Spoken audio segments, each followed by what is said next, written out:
हाँ दोस्तों, धन्यवाद। आपका स्वागत है स्वप्निल सर के क्लास में। आपको हम समांतर श्रेणी के विषय में जो कॉन्सेप्ट दे रहे थे वो लगातार जारी है। इस समय अभ्यास चल रहा है।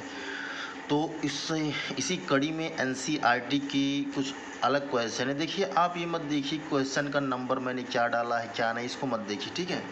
आपको एनसीईआरटी में सारे क्वेश्चन मिलेगा, आप अभ्यास में देख सकते हैं। तो देखिए, उस समांतर श्रेणी का 31वां पद ज्ञात कीजिए जिसका 11वां पद 38 है और 16वां पद 73 है। तो ये 2 बार 38 लिख उठा है, तो इसको मैं काट देता हूँ। 16वां पद 73 है। तो दोस्तों, इसके लिए आप क्या करेंगे, सबसे पहले क्या है कि 11वां श्रेणी का 31वां पद, तो 11वां पद आपको 38 दिया है, 16वां पद। अब देखिए, आपको ये पता है आपका सूत्र an बराबर e plus n minus 1d। n जहाँ है nवां पद, जैसे इसमें क्या दिया है, जैसे इसमें दिया है 11वां पद, तो यहाँ क्या है यानी n की जगह 11 रखेंगे तो यहाँ 11 माइनस 1 हो जाएगा, 10 हो जाएगा। तो a प्लस 10d बराबर क्या है 38 है ना। तो आपका हो जाएगा a plus 10d equal to 38। उसी प्रकार से 16वां पद दिया है 73, तो a plus 15d equal to 73। अब ये समीकरण 1 हो गया, ये इक्वेशन 2 हो गया, ठीक है दोस्तों। अब इसको हम क्या करेंगे, घटा देंगे, ठीक। तो यहाँ आ गया -5d, यहाँ आपका आ जाएगा, इसमें इसको घटाएंगे जब तो माइनस में आंसर आ गया ना। तो यहाँ आएगा आपका 38 में 38 पाते हैं तो यहाँ आएगा आपका 35 ना। 13 में समझ गए, 73 में से 38 घटाइए 73 माइनस 38 13 अच्छे में, यानी यहाँ 35 आएगा, ठीक। तो माइनस माइनस कट गया, d इक्वल टू आ गया 7, ठीक। आपको क्या याद करना है, 31वां पद यानी a प्लस 30d आपको ज्ञात करना है, क्या होगा, ठीक। d बराबर आपको 7 मिल गया है दोस्तों, ठीक। अब d बराबर 7 इक्वेशन 1 में रखेंगे, ठीक। तो आपका आ जाएगा ये माइनस हुआ, इससे कट गया, ठीक। अब मैं यहाँ रखूँगा d बराबर 7, तो 10 सत्ते 70 हो जाएगा। a प्लस 70 इक्वल टू 38, ठीक। तो यहाँ आ जाएगा a इक्वल टू, ये इधर जाएगा तो 38 में 70 घटेगा तो -42 आएगा, ठीक। अब आपका क्या आएगा, ये ज्ञात करना है, a बराबर है -42 और d बराबर 7 यानी प्लस 30 इंटू 7 210।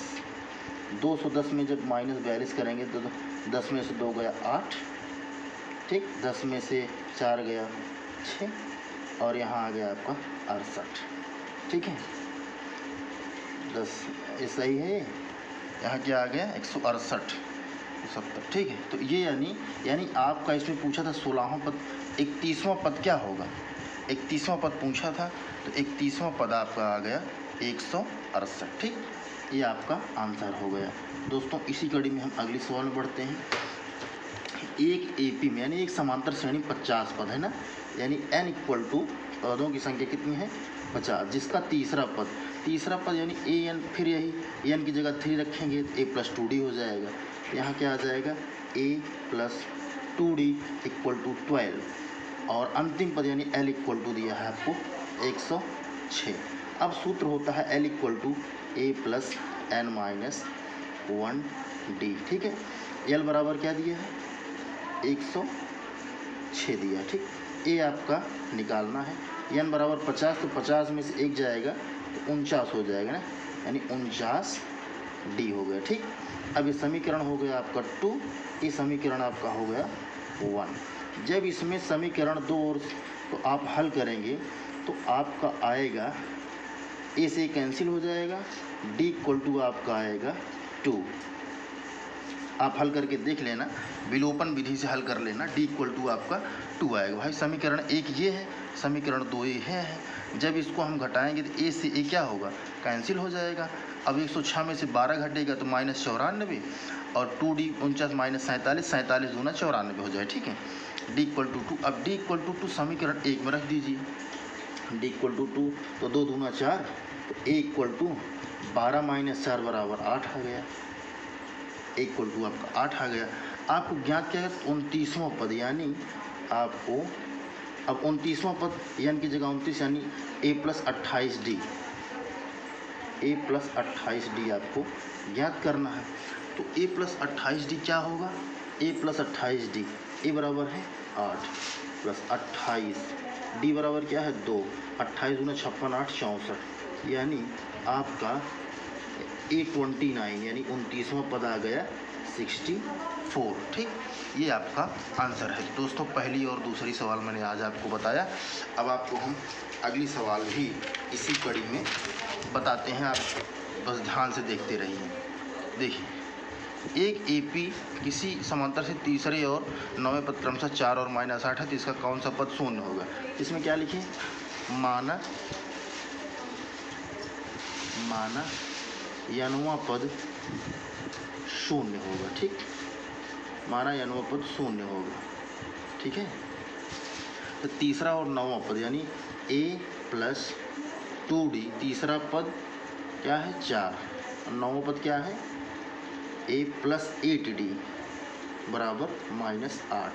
अब इसको आप हल कर लीजिए, घटा दीजिए समीकरण 1 समीकरण 2। ठीक, यहाँ प्लस हो जाए। ठीक, यहाँ आ गया आपका माइनस आ गया 6d, यहाँ आ गया 12, 6 दूना 12 यानी d इक्वल टू आपका आ गया -2।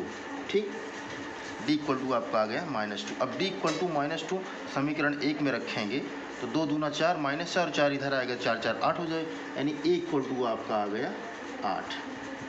अब d इक्वल टू -2 समीकरण 1 में से लिख देना, d इक्वल टू -2 समीकरण 1 में रखने पर। ठीक है, अब आपका क्या है, मैंने n वां पद शून्य है, तो a0 equal to a plus n minus 1d, a0 आपको निकालना है। a कितना है आपका 8, n कितना है 0। ठीक है, यहाँ a0 है, मतलब इसको 0 मान लीजिए, 8 0 -1, d कितना है -2, यहाँ n मान लीजिए n। ठीक है, तो 8 माइनस 2n माइनस 2 प्लस 2, 8 2 10। ठीक, 10 इधर आया तो -10 हो गया, 0 में से 10 घटा तो -10 बराबर -2n। ठीक, -2n, तो माइनस माइनस कैंसिल, 2 पंचे 10 यानी n इक्वल टू, यानी इसका 5वां पद शून्य होगा। क्या है, आप ये सवाल देख लीजिए, सवाल आप पढ़ लीजिए। क्या है, यदि किसी AP में तीसरा और 9वां पद क्रमशः इतना और इतना है, तो मैंने ये आपको लगाया, a और d का मान निकाला। आपको हमेशा ये ज़रूर याद रखना है, an equal to a plus n minus 1d। ठीक, तो दोस्तों इस प्रकार से हमने इसको हल किया, तो आपका आंसर आया n इक्वल टू 5 यानी जी। दोस्तों ये थी सवाल आपकी, उसको लाइक और सब्सक्राइब जरूर करना, कोई गलती हो तो माफ़ करना। नमस्कार, धन्यवाद।